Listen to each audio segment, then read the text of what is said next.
प्रोनेसिस investor academy के इस brand new video में आप सभी का बहुत बहुत स्वागत है। पिछले कुछ दिनों से हमने देखा है स्टॉक मार्केट में थोड़ा बहुत गिरावट आया है और ओवरऑल हम ये बोल सकते हैं कि स्टॉक मार्केट वोलाटाइल रहा है।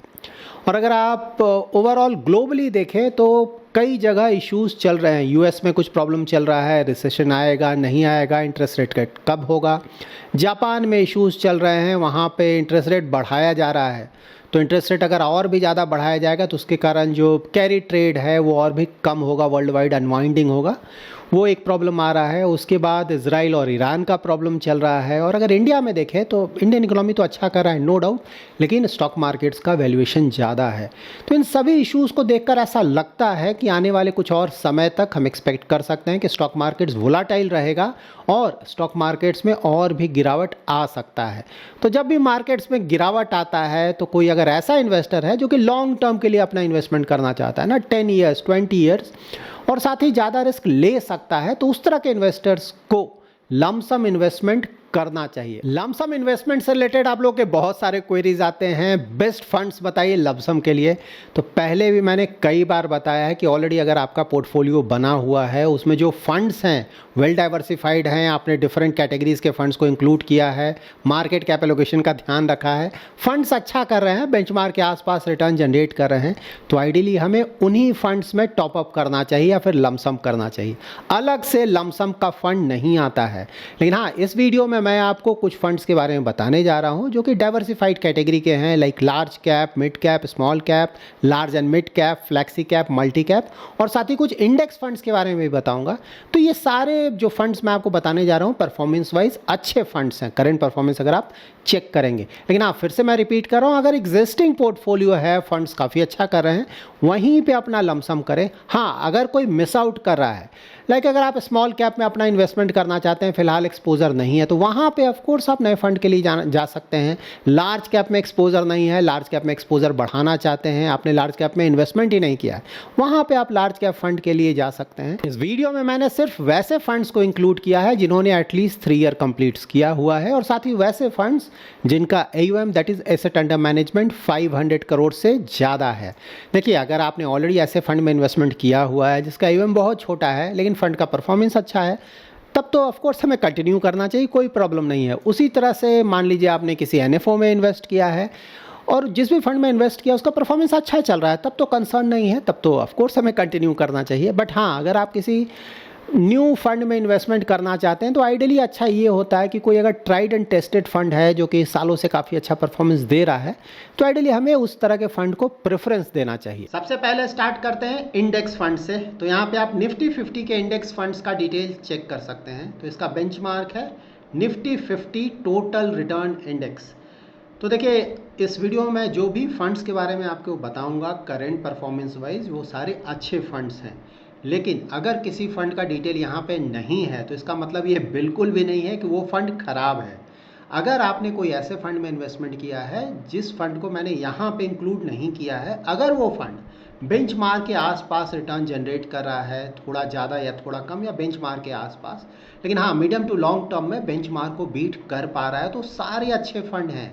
देखिए, लॉन्ग टर्म में अगर आपको पैसा बनाना है तो फंड्स में लॉन्ग टर्म तक बने रहें। बार बार उसे चेंज करेंगे तो कंपाउंडिंग का बेनिफिट नहीं मिलेगा, अच्छे रिटर्न्स नहीं आएंगे।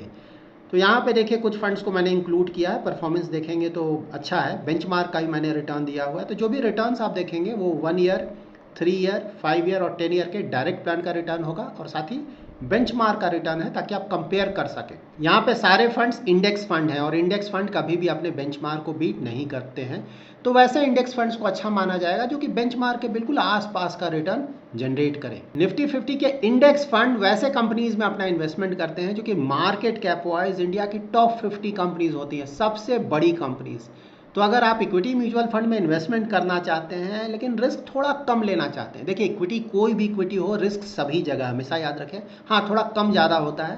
तो यहाँ पे अगर आप लार्ज कैप के लिए जाएंगे तो रिलेटिवली जो रिस्क है थोड़ा कम होता है। तो यहाँ पे अगर आप अगर मार्केट का बहुत ज़्यादा आइडिया नहीं है, पोर्टफोलियो रिव्यू नहीं करना चाहते हैं, अननेसरी हेडेक नहीं लेना चाहते हैं, किसी का हेल्प भी नहीं लेना चाहते, लेकिन इक्विटी में इन्वेस्टमेंट करना है लॉन्ग टर्म के लिए, तो वहाँ पे आप निफ्टी 50 के इंडेक्स फंड को कंसिडर कर सकते हैं। और उसके बाद सेकंड फंड अगर आपको सेलेक्ट करना है इंडेक्स फंड में, तो वो होगा निफ्टी नेक्स्ट 50 का इंडेक्स फंड। यहाँ भी लार्ज कैप के ही कंपनीज में इन्वेस्टमेंट किया जाता है, लेकिन हाँ निफ्टी 50 के मुकाबले इन कंपनीज का जो साइज़ है वो छोटा होता है, इसीलिए रिस्क अगर देखें तो निफ्टी 50 के फंड्स के मुकाबले यहाँ पे रिस्क ज़्यादा होता है थोड़ा। तो यहाँ पे इन 3 फंड्स को इंक्लूड किया हुआ है। तो basis your risk profile investment horizon कोई भी एक फंड आप इंक्लूड कर सकते हैं। देखिए निफ्टी 50 और निफ्टी नेक्स्ट 50 में अगर इन्वेस्टमेंट करना है तो इसमें से सिर्फ एक फंड ही सेलेक्ट करें, क्योंकि सभी का पोर्टफोलियो सेम होगा। और हाँ ये भी ध्यान में रखें कि निफ्टी 50 और निफ्टी नेक्स्ट 50 दोनों में जो स्टॉक्स होते हैं बिल्कुल अलग होते हैं, कोई भी ओवरलैप नहीं है। तो अगर आप चाहें तो दोनों का एक एक फंड सेलेक्ट कर सकते हैं। यहाँ पे आप लार्ज कैप के एक्टिवली मैनेज्ड फंड्स का परफॉर्मेंस चेक कर सकते हैं। तो देखिए यहाँ पे बेंचमार्क क्या है, निफ्टी 100 और BSE 100। तो 2 बेंचमार्क है, इसीलिए जब बेंचमार्क आप रिटर्न देखेंगे ना तो थोड़ा रिटर्न कहीं कहीं आपको अलग लगेगा, क्योंकि 2 अलग अलग बेंचमार्क है। तो यहाँ भी same 1 year, 3 year, 5 year, 10 year के डायरेक्ट प्लान का रिटर्न्स और बेंचमार्क का रिटर्न्स चेक कर सकते हैं। तो यहाँ से हम एक्टिवली मैनेज्ड फंड का रिटर्न चेक करेंगे। तो देखिए अभी हमने जो रिटर्न चेक किया था पहले वो पैसिवली मैनेज्ड फंड्स का था, इंडेक्स फंड का। इंडेक्स फंड कभी भी अपने बेंचमार्क को बीट नहीं करते हैं, इसीलिए उनका अगर आप एक्सपेंस रेशियो देखेंगे तो काफ़ी कम होता है। लेकिन जब आप एक्टिवली मैनेज फंड्स में जाएंगे, जो कि अभी हम चेक कर रहे हैं, तो वहाँ पे एक्सपेंस रेशियो ज़्यादा होता है। इसलिए ज़्यादा होता है क्योंकि यहाँ पे फंड मैनेजर को काम करना पड़ता है।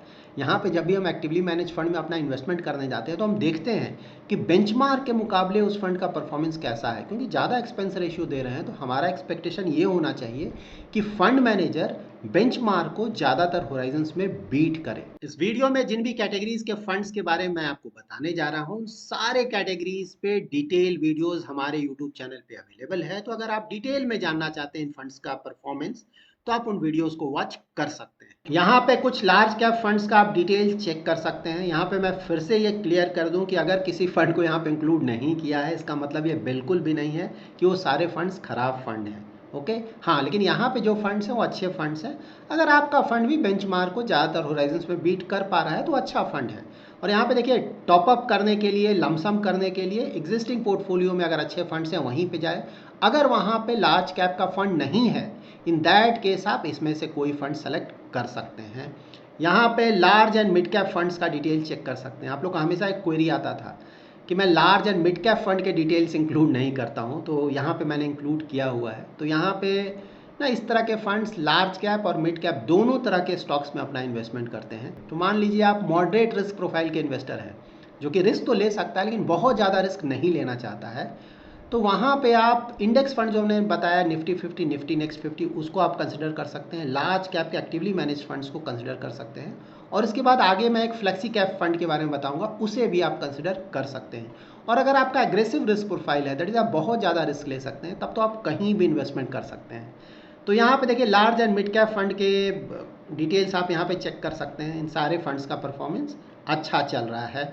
इसके बाद चेक कर लेते हैं फ्लेक्सी कैप फंड।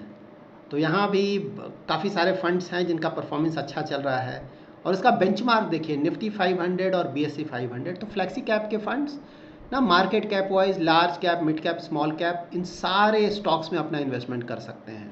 लेकिन हाँ यहाँ पे आपको ये देखना होगा कि कुछ फ्लेक्सी कैप के फंड्स हैं वो लार्ज कैप में बहुत ज़्यादा एक्सपोजर लेते हैं।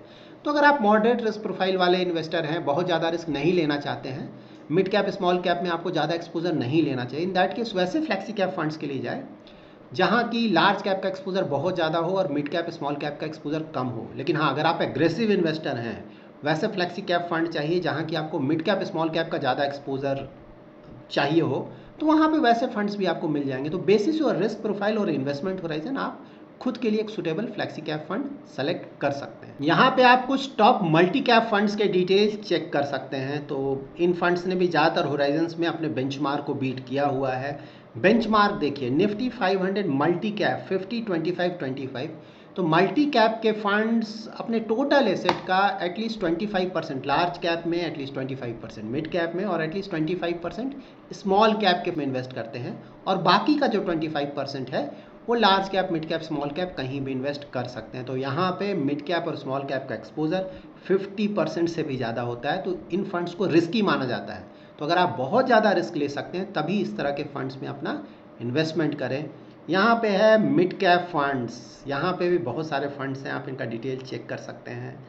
और यहाँ पे बेंचमार्क है निफ्टी मिड कैप 150। ये फंड्स अपना ज़्यादातर इन्वेस्टमेंट मिड कैप के स्टॉक्स में करते हैं, तो ये भी बहुत ज़्यादा रिस्की फंड्स माने जाते हैं। अगर आपका इन्वेस्टमेंट होराइजन 5 ईयर्स या उससे ज़्यादा है तो आप लार्ज कैप के इंडेक्स फंड या फिर लार्ज कैप के एक्टिवली मैनेज फंड्स या फिर लार्ज एंड मिड कैप के फंड्स या वैसे फ्लेक्सी कैप के फंड जहाँ की लार्ज कैप का एक्सपोजर बहुत ज़्यादा है, उस तरह के फंड्स को कंसीडर कर सकते हैं। और अगर आपका इन्वेस्टमेंट होराइजन 10 ईयर्स या उससे भी ज़्यादा है और आप बहुत ज़्यादा रिस्क ले सकते हैं, तब तो कहीं भी इन्वेस्टमेंट करें, मल्टी कैप में करें, स्मॉल कैप में करें, मिड कैप में करें, कहीं भी इन्वेस्टमेंट कर सकते हैं। यहाँ पे स्मॉल कैप कैटेगरी के कुछ टॉप फंड्स का आप डिटेल चेक कर सकते हैं। उनका बेंचमार्क है निफ्टी स्मॉल कैप 250 और BSE स्मॉल कैप 250। तो देखिए डाइवर्सिफाइड फंड्स में सबसे ज़्यादा रिस्क यहीं पे है। लॉन्ग टर्म में ऑफकोर्स यहाँ रिटर्न भी थोड़ी ज़्यादा आता है, लेकिन यहाँ रिस्क भी ज़्यादा है। तो अगर बहुत ज़्यादा रिस्क ले सकते हैं तभी इस तरह के फंड्स को कंसिडर करें। स्मॉल कैप के फंड्स में काफ़ी सारे फंड्स आपको ऐसे मिल जाएंगे जिसका लास्ट 1 ईयर का रिटर्न अच्छा नहीं है, लेकिन लॉन्ग टर्म का ट्रैक रिकॉर्ड अच्छा है। लाइक देखिए कैनरा रूबिको का ना 1 ईयर में रिटर्न अच्छा नहीं लगेगा आपको, लेकिन 3 ईयर 5 ईयर में अच्छा है। एडिलवाइज का 1 ईयर का आपको अच्छा नहीं लगेगा रिटर्न। उसी तरह से इवन निपॉन का लास्ट 1 ईयर का रिटर्न बेंचमार्क से कम आ रहा है और टाटा का भी बेंचमार्क से कम आ रहा है। लेकिन देखिए अभी स्मॉल कैप कैटेगरी के ज़्यादातर फंड्स को अगर आप देखेंगे, कुछ अच्छे क्वालिटी के फंड्स को भी अगर आप देखेंगे, तो लास्ट 1 ईयर में बेंचमार्क के मुकाबले रिटर्न्स कम आया है। तो इसलिए ये कोई मेजर कंसर्न नहीं होना चाहिए। अगर ना किसी भी कैटेगरी के ज़्यादातर फंड्स ही शॉर्ट टर्म में अंडर परफॉर्म कर रहे हैं, तो ये सिक्लिकल है, ऐसा होता है। वहाँ पे हम देखेंगे कि मीडियम टू लॉन्ग टर्म का परफॉर्मेंस अच्छा हो, अगर वो अच्छा है तो कंसर्न नहीं होना चाहिए। उस तरह के फंड्स को हमें और भी टाइम देना चाहिए। ओवरऑल देखिए जो भी डिटेल्स मैंने आपको बताई है, यहाँ पे मैं फिर से रिपीट कर दूँ, थोड़ा बहुत अंडर परफॉर्मेंस हो फंड्स में तो बिल्कुल चेंज नहीं करें, लॉन्ग टर्म तक फंड्स में बने रहें, तभी आपको कंपाउंडिंग का बेनिफिट मिलेगा और आपका पैसा कई गुना ग्रो करेगा। कोशिश करें 10 ईयर 20 ईयर 30 ईयर्स तक बने रहें। अगर आप लमसम करने का प्लान कर रहे हैं तो मेरा ये वीडियो आप ज़रूर देख लें। इससे आपको पता चलेगा कि लमसम करते वक्त हमें किन किन बातों का ध्यान रखना चाहिए। बिना सोचे समझे लमसम इन्वेस्टमेंट कभी नहीं करें। इस वीडियो का लिंक मैं डिस्क्रिप्शन में शेयर कर रहा हूँ। तो that's it in this video. अगर इस वीडियो से रिलेटेड कोई भी क्वेरी है तो कमेंट में ज़रूर मेंशन कीजिए। मैं ट्राई करूँगा आने वाले वीडियोज़ में उस क्वेरी को आंसर करने का। Thanks lot for watching.